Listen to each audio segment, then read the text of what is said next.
За разлика от преинсталацията на Root ROS под Windows, при Linux процесът е малко по-пипкав, тъй като всички команди се изпълняват през терминал. За видеото аз ще използвам Ubuntu версия. Първото нещо, което трябва да направим от сайта на Микротик, да смъкнем NetInstall CLI Linux. Това става по познатия вече начин. И не забравяйте да смъкнете нужният ви MPK файл с операционната система. След като направите това, трябва да направим промяна в конфигурационния файл, който отговаря за Network Manager на операционната система. Ако в Windows променяхме само интерфейсите, мрежовите интерфейси, при Linux нещата са малко по-сложни. Не променяме интерфейси, а променяме файлове. За да променим конфигурационния файл на Network Manager, трябва да влезем в директория NetPlan.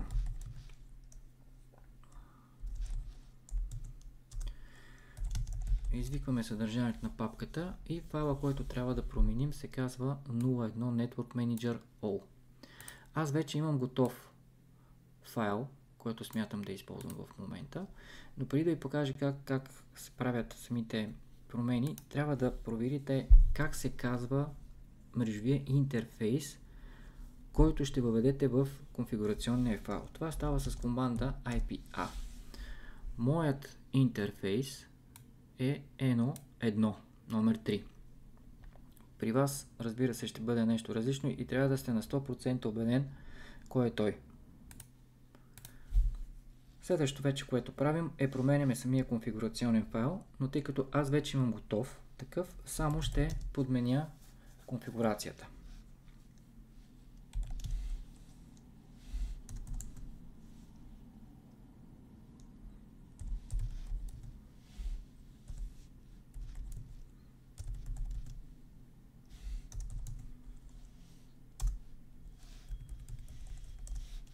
Така, за да сме сигурни, че промяната е вярна, ще проверим съдържанието на файла.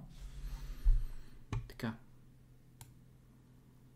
Копирал съм правилно съдържанието. Всъщност не съвсем, трябва да променя само ето този мрежови интерфейс. Ще вляза в администраторски права, за да мога да го променя.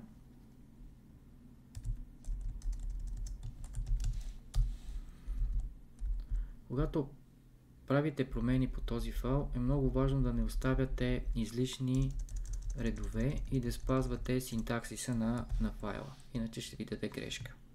При мен това е промяната. Въведах името на интерфейс, адрес, с който ще си комуникира NetInstall с рутера, това е 192.168.1.2 с маска 24, два root адреса, един е Gateway, другия към всички мрежи. Запаметявам промените и следващото нещо, което трябва да направя, е да генерирам нов конфигурационен файл. Това става с команда sudo netplan generate. Ако генерирането на файла е OK, не би трябвало да ви изпише никакви грешки, както тук. Следващото нещо, което трябва да направите, е да приложите новогенерираният netplan файл. План.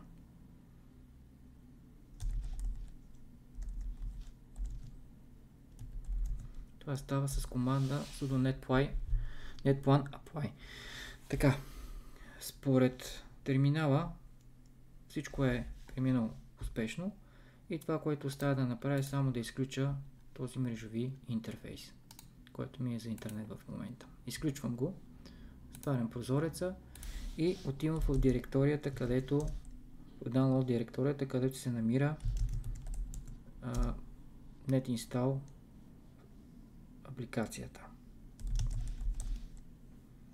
Така, тя се пуска пак с sudo команда. Командата е ./NetInstall RA. Адреса на Gateway посочваме, който въведехме в файла, след което избираме версията на MPK файла, който ще преинсталираме. За мен това е SMIPS 64910. Преди да стартираме програмата да се изпълнява, трябва да вкараме рутера в NetInstall режим. Задържаме Reset бутона, мрежовия кабел го включваме на първи порт и включваме захранването. Държиме Reset бутона и пускаме приложението да работи. Изчакваме 15 секунди и освобождавам Reset бутона. Би трябвало да тръгне самата инсталация. Ето, на екрана ми се появи, че диска се форматира. Трябва да изчакаме процеса. Процесът завърши. Рутера се рестартира и след малко ще го достъпя през Winbox-а. Ще активирам отново мрежовата карта, която изключих. И ще преместя мрежовия кабел на втори порт. Ако всичко е правилно, би трябвало да достъпя самия рутер.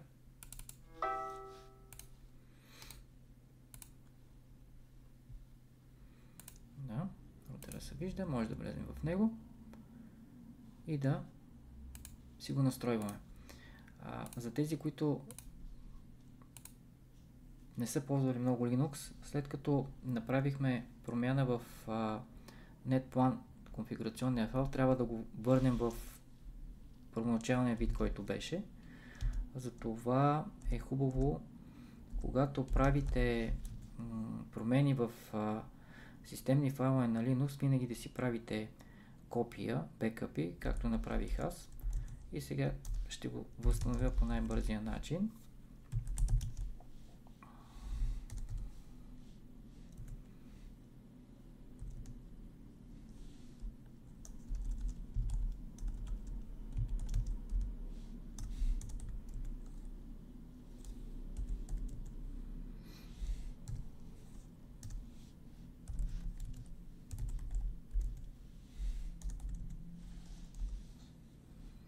Сега ако проверя дали промените са станали.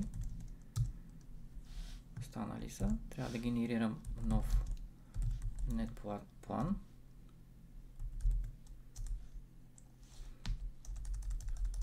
Да го приложа. И ако всичко е точно, би трябвало интерфейса ми мрежовия да се е възстановил интернета. Все още не е. Отново. Окей, всичко е точно. Така, това беше вариантът с промяна на конфигурационния файл на Network Manager на Linux. Във втория вариант, който ще разгледаме след малко, там не трябва да променяме конфигурационния файл, той е малко по-лесен. В втория вариант няма да променяме конфигурационния файл на Network Manager, а ще използваме малка помощна програма, която се казва Minicomp. Чрез нея ще промениме компорт настройките. Първо трябва да инсталираме, тъй като тя не е част от дистрибуцията.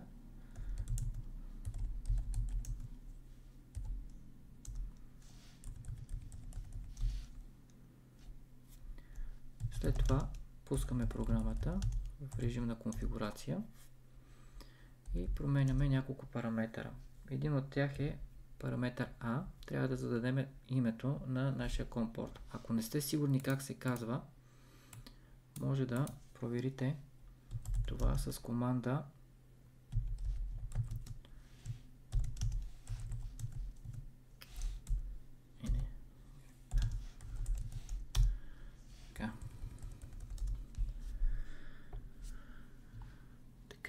grep командата изкара данни за компорта. При мен името е TTUS0, съвпада. При вас може да е някакво друго. Ако използвате USB кабел, най-вероятно се казва TTU USB 0 или USB 1, зависимост от кой порт сте го закачили. Следващото нещо, което трябва да направим, с Enter потвърждаваме промените и трябва да промениме позиция E. Това е скоростта на предаване на данни на компорт кабела. Трябва да бъде на 115-200. Избираме E. Потвърждаваме пак с Enter. Отново Enter излизаме и запазваме промените. В момента, в който натисна Exit, Minicomp програмата ще влезе в режим на изчакване, да получи сигнал от COM кабела, който е вързан към рутера. Трябва да промениме IP настройките на мрежовия интерфейс, за да може да си говори рутера през мрежовата карта. И последното нещо, което трябва да направим, е да влезем да пуснем програмата NetInstall.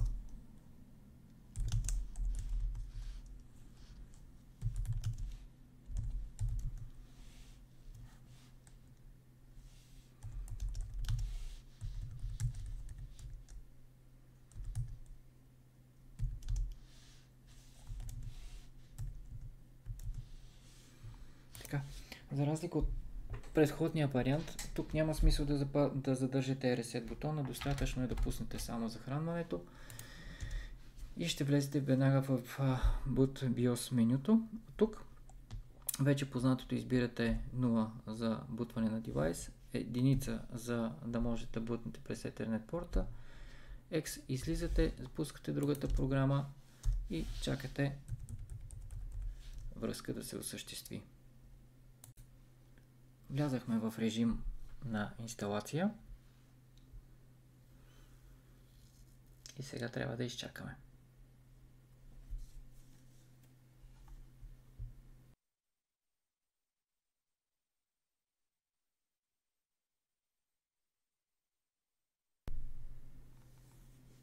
Инсталацията завърши, рутера се рестартира и след малко ще може да го видим. Затваряме прозореца с терминала с NetInstall и ще пусна Winbox-а. Може да се закачиме на микротика. Преместваме кабела на порт различен от първи.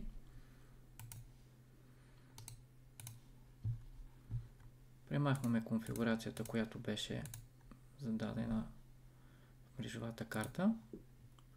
И нашия рутер, вече се го виждаме и през терминала, и през самия Winbox. Спокойно може да влезем, да го настроиме и да работиме с него.